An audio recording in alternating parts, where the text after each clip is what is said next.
Universidad Nacional Siglo XX. Carrera de Derecho, Extensión Colquiri. Materia Derecho Penal 2. Docente Dr. Juan Carlos Cuenca. Universitaria Nilda Verónica Condori Mamani. Presenta audio libro. Tema número 15. Cheques sin provisión de fondos. Sumario. Número 1. Antecedentes históricos del cheque. Número 2. Etimología. Número 3. Definición.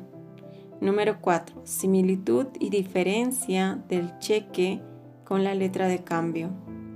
Número 5. Contenido. Número 6. Fondos disponibles y responsabilidad del girador.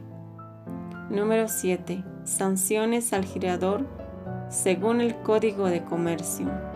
Número 8. Bien jurídico protegido. Número 9.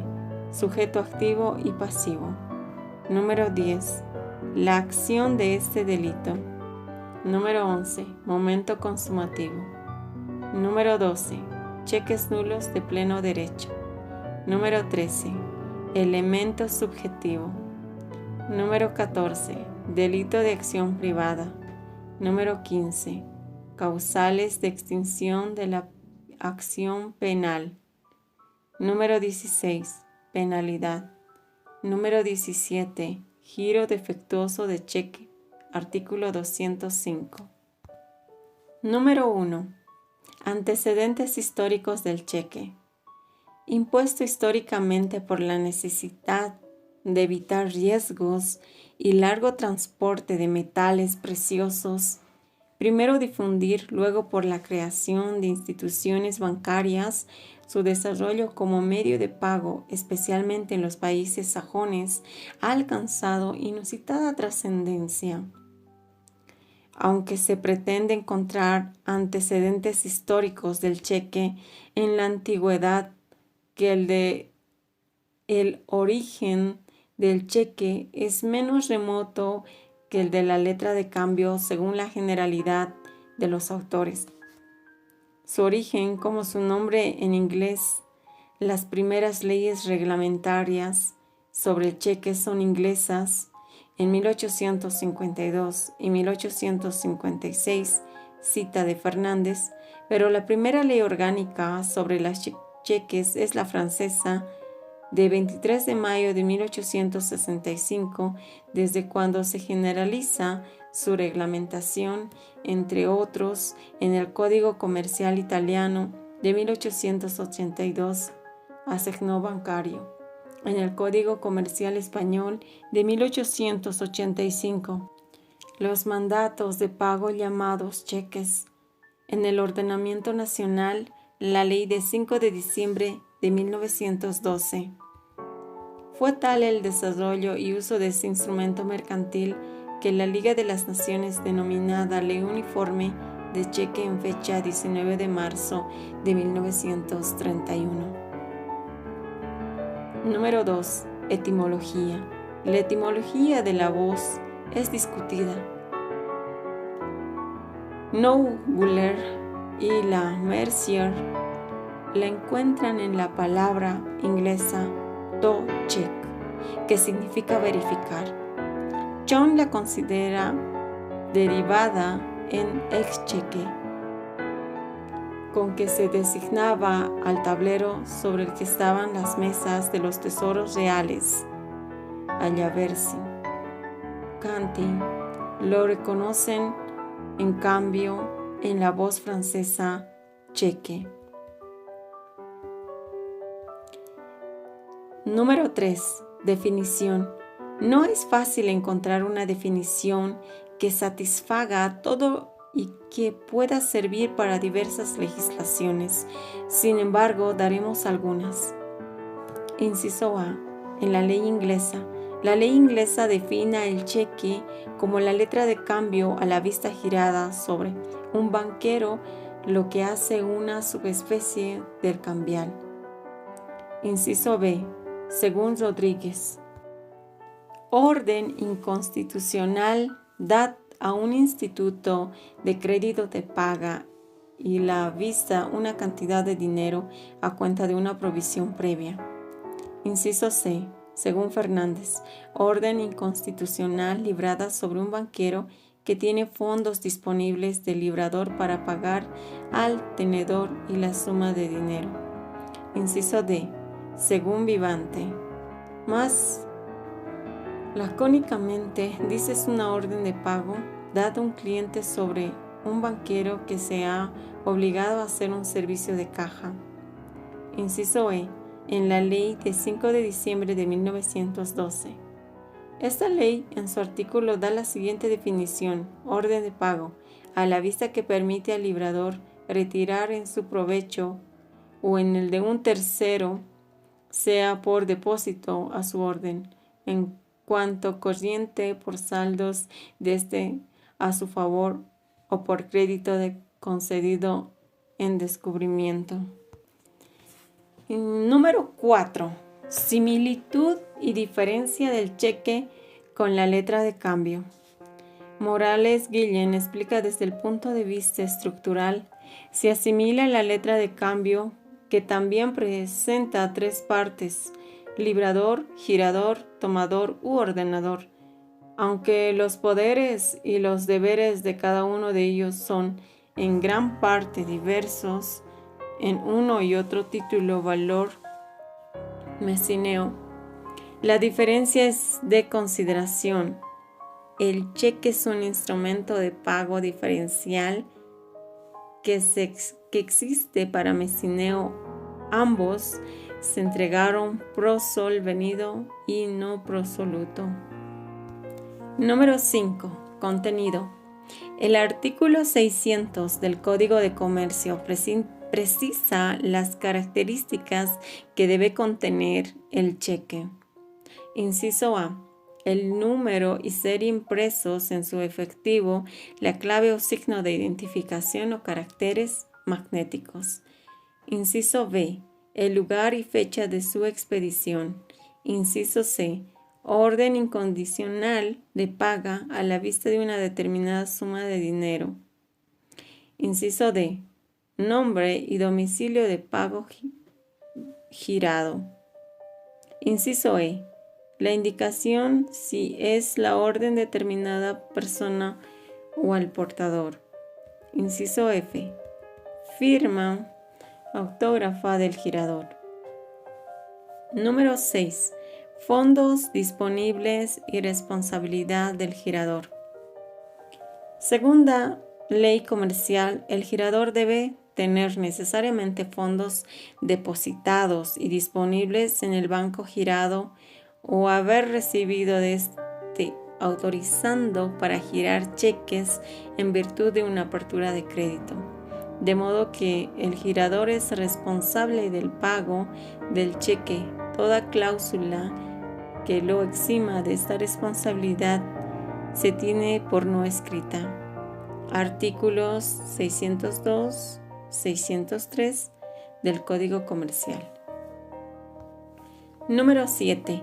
Sanciones al girador según el Código de Comercio. Dice el artículo 640 del Código de Comercio que incluye en las sanciones previstas en este Código Penal quien expide cheques sabiendo que el girador no los pagará en el plazo de presentación por alguna de las siguientes causas. Número 1. No haber sido autorizado para girar cheques. Número 2. Falta o insuficiencia de fondos en la cuenta. Número 3. Haber dispuesto de los fondos después de haber girado cheques y antes de que transcurra el plazo para la presentación. Número 4. Si la cuenta estuviera clausurada o cerrada. Número 5. Si el giro de cheques se hiciera con intención de causar daño. Asimismo, se explicará las disposiciones del Código Penal a quien utilice el cheque como documento de garantía sabiendo que no existen fondos para su pago. Número 8. Bien jurídico. Es la doctrina y no la legislación comparada, no es pacífica la formación, la ubicación del delito de giro de cheque en descubierto. Se puede resumir el problema a 2 puntos de vista. 19. Situarlo entre los delitos contra el patrimonio. 2. En los delitos contra la fe pública. En nuestra legislación, la cuestión está resuelta, toda vez que es la fe pública la que prevalece dentro de los bienes vulnerados. Número 9. Sujeto activo y pasivo. Inciso A. El sujeto activo del delito es el librador o girador del cheque. En efecto, ya notamos que el numeral 6 del artículo 600 del Código de Comercio requiere la firma autógrafa del girador. Sin esta exigencia no puede sostener la existencia del cheque.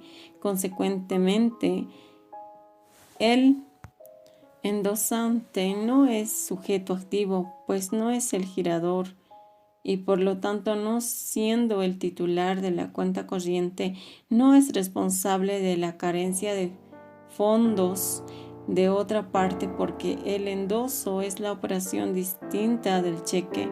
El librador puede ser una persona natural o jurídico.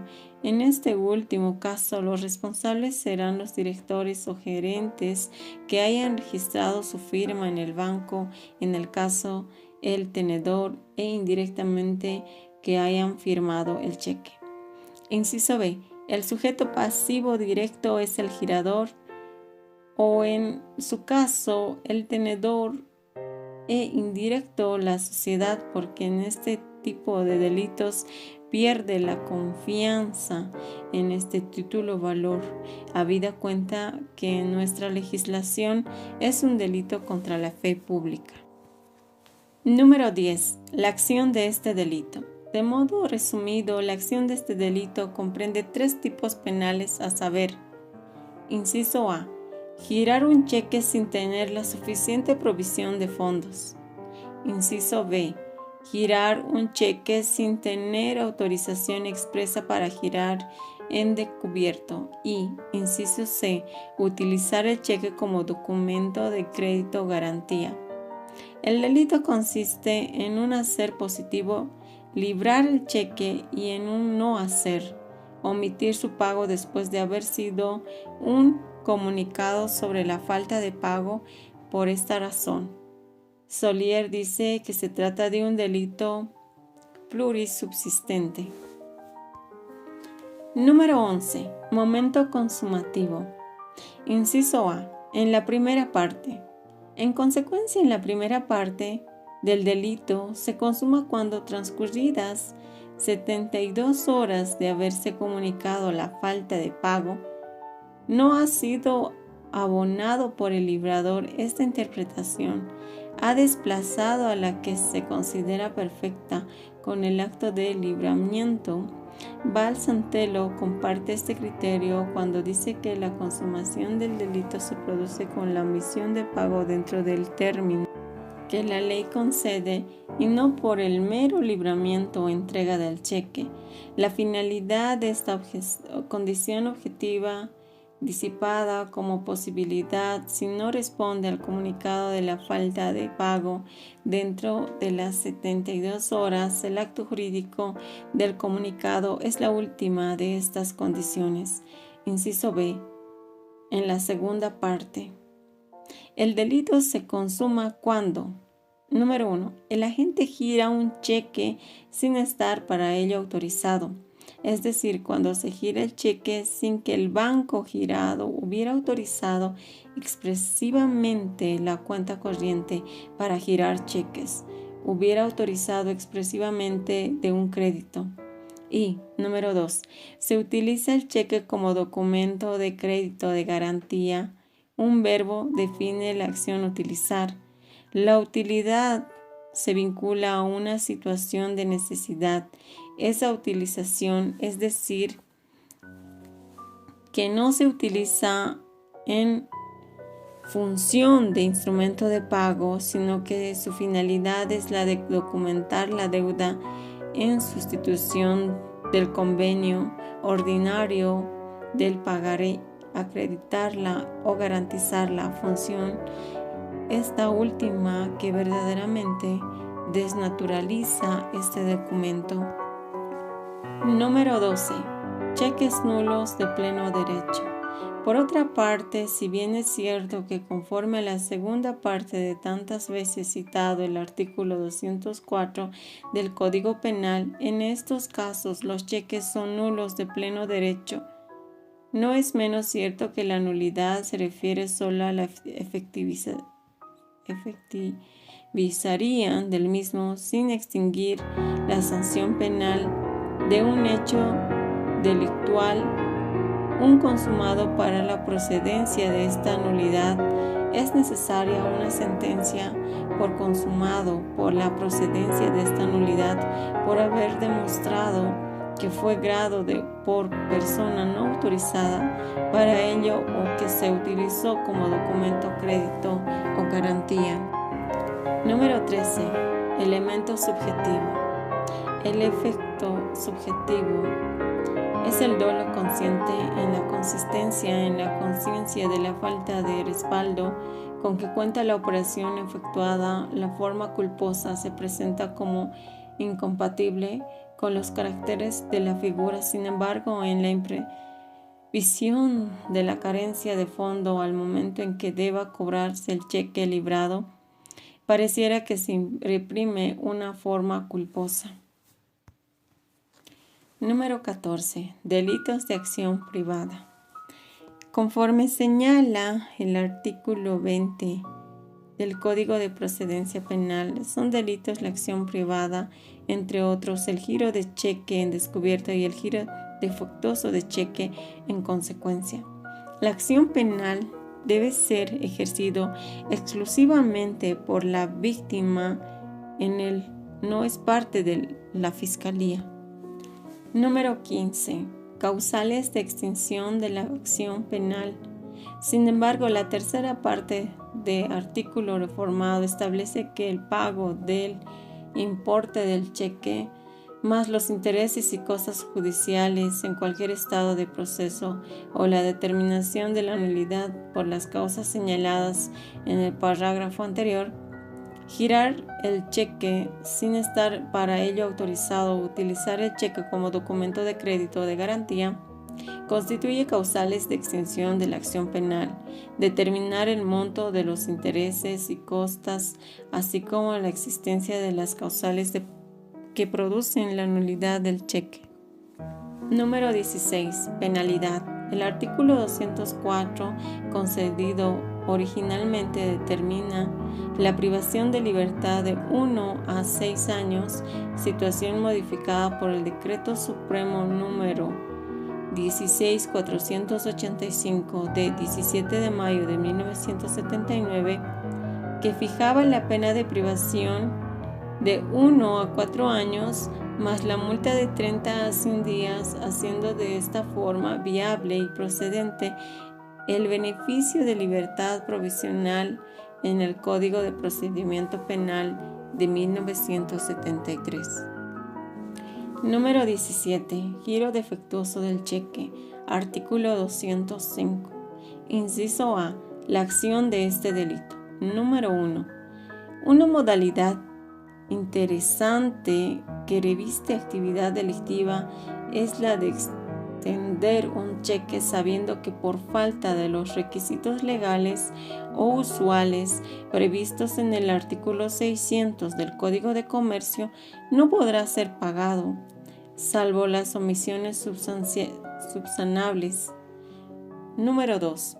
La otra acción se presenta cuando el girador o el beneficiario del cheque notifiquen oportunamente y por escrito banco bajo su responsabilidad que no pague el cheque por haber mediado violencia u otros motivos al girarlo, pese a la existencia de fondos suficientes, situación conocida con el nombre de bloqueo de cheque.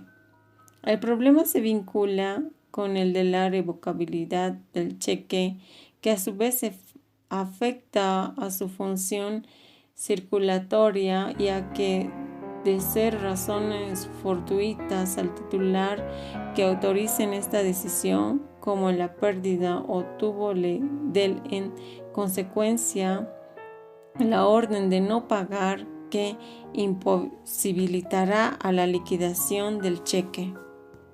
Inciso B. Sujeto activo y pasivo.